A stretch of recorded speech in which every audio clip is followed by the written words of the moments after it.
અને હું તો કથાની અંદર ઘણી ઘણી વાર કીધા કરું કે હવે આપણે કઈ આ કળિયુગમાં સિદ્ધ થાય કે ન થાય એનું કઈ બહુ ઉપાધિ ન કરવી. સિદ્ધ નથી થવું, શુદ્ધ થઈ જાય ને તોય ઘણું છે.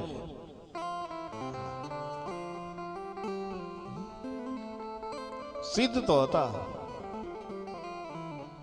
પરબના સત દેવીદાસ, અમર દેવીદાસ. આ સિદ્ધ સંતોને આપણે યાદ કરવું પડે છે. તમે જો જીવન કેવી રીતે યુટર્ન મારે, જીવનની અંદર કેવા કેવા વળાંકો આવે, તમે વિચાર તો કરો બાપ. નહીતર એક નવી નવેલી દુલ્હન બની અને માં અમરમાં ધીરે ધીરે ધીરે ધીરે વેરડાની અંદર આવે. બપોરનો સમય થાય, મા માટ કાઢી અને બધા જમતા હોય. મા અમરને એવું થાય કે આ બાજુમાં આશ્રમ કોનો છે, હાલનું જોઈ આવું. અને આશ્રમની અંદર રક્ત પિત્યાની જેથી સેવા થતી હોય, એ મા અમરમાં એ રક્ત પિત્યાની સેવા કરતા જોવે, હૃદય દ્રવીભૂત થાય. બાપુ તમે આ શું કરો છો? બોલે દુખિયાની સેવા કરું છું બેટા.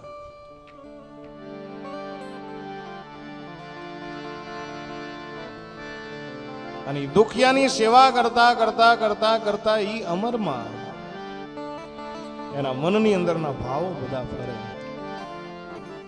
કે મારું લગ્ન તો થઈ ગયું છે, પણ હું જેના માટે અવતરિત થઈ છું, આ પૃથ્વી ઉપર જેના માટે આવી છું, આ ચામડાનું શરીર તો એક દિવસ નશ્વર થઈ જવાનું છે. સાચું તો અત્યારે આ સિદ્ધ સંત કરી રહ્યો છે. અને બે હાથ જોડી અને અમરે પ્રાર્થના, યુવાન અમરમાં જેનું લગ્ન થઈ અને પોતે સાહેબ ઘણા બધા ઓરતાઓ લઈ અને પોતાના સાસરી જાય છે.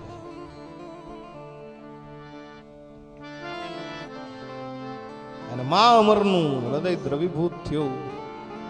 બે હાથ જોડી આજ દેવીદાસ બાપુને કહે છે કે બાપુ મારું લગ્ન ભલે થઈ ગયું, પણ હવે મારે અહીંથી આ આશ્રમને છોડવું. અરે દીકરી, વેરડું તારી વાટ જોવે છે, જાન બાર છે. અને પોતે જઈ અને કહી આવી કે આ ચામડાના શરીરથી મારે સંસાર ભોગવટો કરવાનો નથી, આ ચામડાના શરીરથી મારે રક્ત પિત્યાઓની સેવા કરવી છે. અને દોડતી દોડતી માં અમરમાં આવી અને આજ પગમાં પડીને કહે છે શું? મેં તો સીધ રે જાણીને તમને સે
પાટે પધાર્યા છે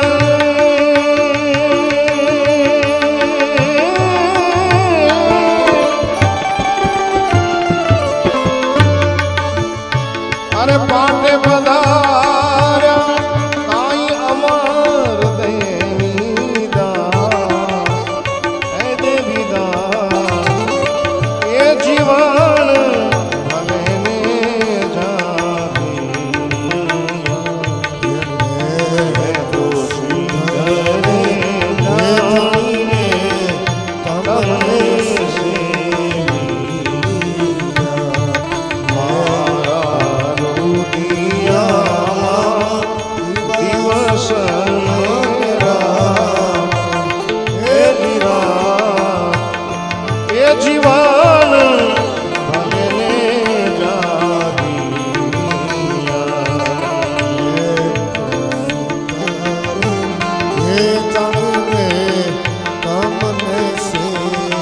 ભલે અરે મારા રુદિયામાં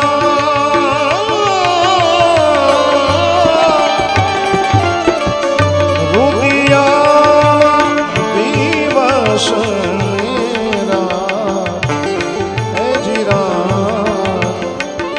જીવન ભલે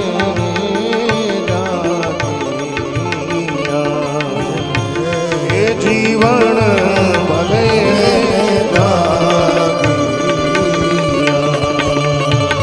એ જીવન ભલે એ અમરમાં વેરડું પાછું ગયું અને સાહેબ જીવન પર્યંત રક્ત પિતિયાઓની સેવા કરી છે. સ્થાનનું નામ છે પરબની વાવડી.